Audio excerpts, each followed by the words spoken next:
Unique story point. राजनीति नामा के दर्शकों के लिए आज 28 दिसंबर 2025 की राजनीति और विशेष रूप से बसपा सुप्रीमो मायावती जी पर केंद्रित ये विशेष रिपोर्ट प्रस्तुत है। मायावती का राजनीतिक उद्भव और दलित चेतना का नया अध्याय। भारतीय राजनीति के इतिहास में मायावती एक ऐसा नाम है जिन्होंने सदियों से हाशिए पर पड़े समाज को सत्ता की दहलीज तक पहुंचाया। आज 28 दिसंबर 2025 को जब हम उनके सफर का विश्लेषण करते हैं तो हमें 1984 के उस दौर को याद करना होगा जब मान्यवर कांशीराम जी ने बहुजन समाज पार्टी की नींव रखी थी। मायावती जो उस समय प्रशासनिक सेवा में जाने का सपना देख रही थी, कांशीराम जी के विचारों से प्रभावित होकर राजनीति के कठिन मार्ग पर चल पड़ी। उन्होंने उत्तर प्रदेश की उन गलियों और गांवों में दलित चेतना की मशाल जलाई जहां कभी दलितों को अपनी आवाज उठाने का हक नहीं था। उनका शुरुआती संघर्ष साइकिलों पर बैठकर गांव-गांव जाने और लोगों को वोट की कीमत समझाने से शुरू हुआ। उन्होंने डॉक्टर अंबेडकर के शिक्षित बनो, संगठित हो और संघर्ष करो के नारे को धरातल पर उतारा। राजनीति नामा के दर्शकों को यह समझना होगा कि मायावती का मुख्यमंत्री बनना केवल एक राजनीतिक घटना नहीं थी, बल्कि यह उत्तर भारत की सामाजिक संरचना में आया एक महापरिवर्तन था। उन्होंने ये साबित किया कि यदि इरादे फौलादी हों तो एक दलित की बेटी भी देश के सबसे बड़े राज्य की कमान संभाल सकती है। आज भी उनका कैडर उन्हें केवल एक नेता नहीं बल्कि आयरन लेडी और बहन जी के रूप में देखता है, जो उनके प्रति अटूट वफादारी रखता है। पति मॉडल और कानून व्यवस्था की मिसाल। मायावती जी के 4 बार के मुख्यमंत्री कार्यकाल को आज भी उत्तर प्रदेश में प्रशासनिक अनुशासन के स्वर्णिम युग के रूप में याद किया जाता है। जब वे सत्ता में होती थीं तो अपराधियों के बीच एक खौफ होता था और आम जनता खुद को सुरक्षित महसूस करती थी। उनका सुशासन किसी भेदभाव पर आधारित नहीं था। उन्होंने स्पष्ट कर दिया था कि कानून हाथ में लेने वाला चाहे उनकी अपनी पार्टी का ही क्यों ना हो, उसे बख्शा नहीं जाएगा। इसका सबसे बड़ा उदाहरण तब मिला जब उन्होंने अपनी ही पार्टी के एक बाहुबली विधायक को मुख्यमंत्री आवास से गिरफ्तार करवा दिया था। आज की राजनीति में जहां तुष्टीकरण और ध्रुवीकरण हावी है, मायावती का शासन मॉडल योग्यता और सख्त रिपोर्टिंग पर आधारित था। उन्होंने बीट पुलिसिंग को मजबूत किया और अधिकारियों की जवाबदेही तय की। विकास के मोर्चे पर उन्होंने नोएडा और ग्रेटर नोएडा जैसे शहरों को विश्व स्तरीय बुनियादी ढांचा दिया। यमुना एक्सप्रेसवे उनकी दूरदर्शिता का ही परिणाम था, जिसने पश्चिमी उत्तर प्रदेश के विकास की गति बदल दी। राजनीति नामा के विश्लेषण में यह बिंदु महत्वपूर्ण है कि कैसे एक महिला मुख्यमंत्री ने अपनी प्रशासनिक पकड़ से पूरे देश के सामने एक नजीर पेश की। उनके समय में उत्तर प्रदेश न केवल अपराध मुक्त होने की दिशा में बढ़ा, बल्कि निवेश के मामले में भी नए कीर्तिमान स्थापित किए। सोशल इंजीनियरिंग और 2007 का ऐतिहासिक जनादेश।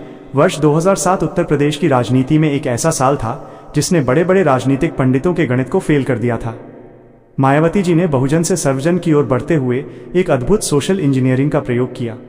उन्होंने दलित ब्राह्मण गठजोड़ बनाकर ये संदेश दिया कि बसपा केवल एक वर्ग की नहीं बल्कि समाज के हर तबके की पार्टी है। हाथी नहीं गणेश है, ब्रह्मा विष्णु महेश है के नारों ने राजनीतिक फिजा बदल दी थी। इस रणनीति के पीछे सतीश चंद्र मिश्र जैसे चेहरों की अहम भूमिका थी, लेकिन नेतृत्व मायावती का ही था। उन्होंने समाज के उन वर्गों को एक साथ बैठाया जो ऐतिहासिक रूप से एक दूसरे के विरोधी माने जाते थे। इसके परिणाम स्वरूप बसपा को पूर्ण बहुमत मिला और 17 साल बाद उत्तर प्रदेश में किसी एक दल की स्थिर सरकार बनी।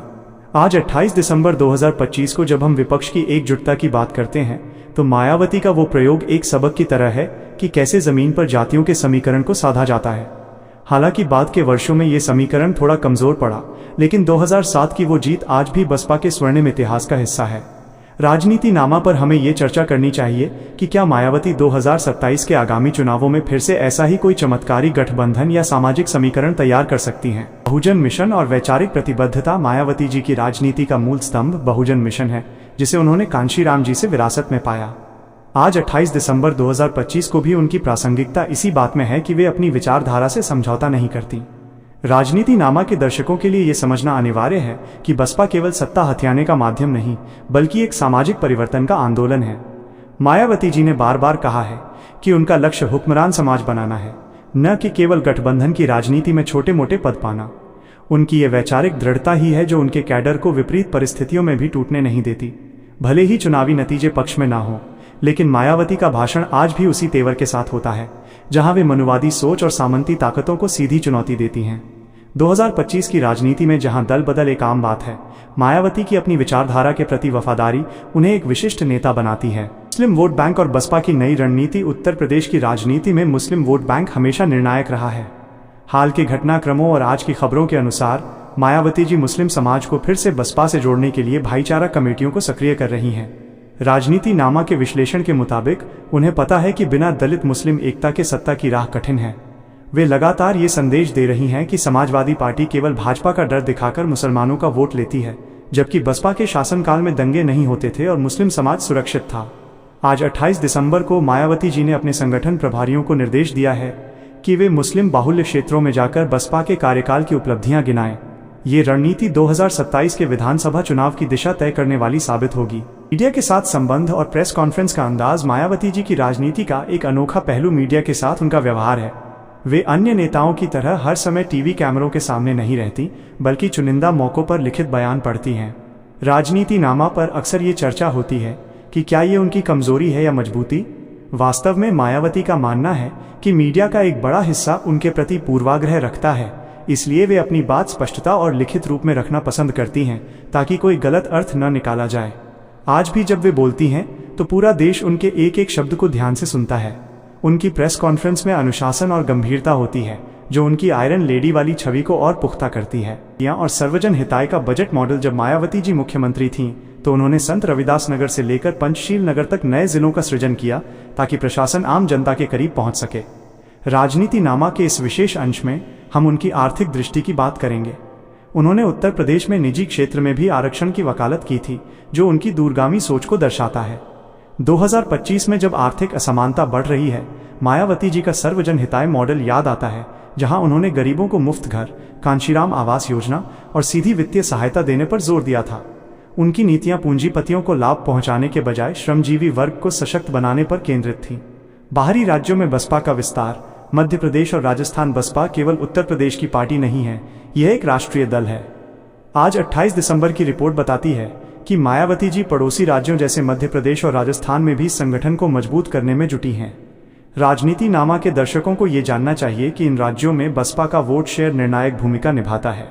कई सीटों पर बसपा के उम्मीदवार हार जीत का अंतर तय करते हैं। मायावती की रणनीति इन राज्यों में तीसरे विकल्प के रूप में उभरने की है।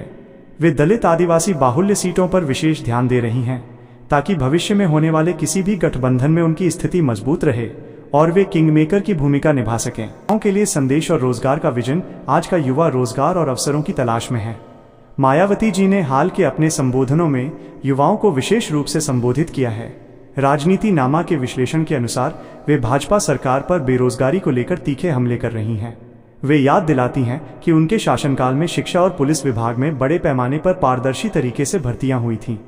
28 दिसंबर 2025 की ताज़ा खबरों के बीच बसपा सुप्रीमो ने एक ट्वीट के जरिए युवाओं को आह्वान किया है कि वे धर्म और मंदिर की राजनीति के बजाय अपने अधिकारों और रोजगार की बात करें। वे बसपा को एक ऐसी पार्टी के रूप में पेश कर रही हैं जो युवाओं के भविष्य को सुरक्षित कर सकती है। आंतरिक लोकतंत्र और पार्टी में अनुशासन। बसपा में अनुशासन की चर्चा हर राजनीतिक गलियारे में होती है।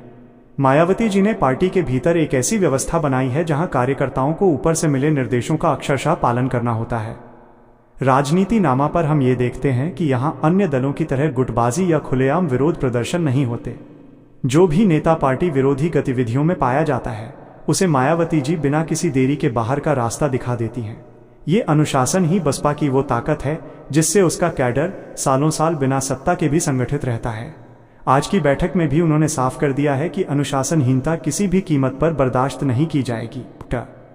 अंबेडकर का मिशन और स्मारकों का महत्व। विपक्षी दल अक्सर मायावती जी द्वारा बनवाए गए स्मारकों की आलोचना करते हैं, लेकिन राजनीति नामा के लिए ये जानना जरूरी है कि ये स्मारक बहुजन समाज के लिए क्या मायने रखते हैं।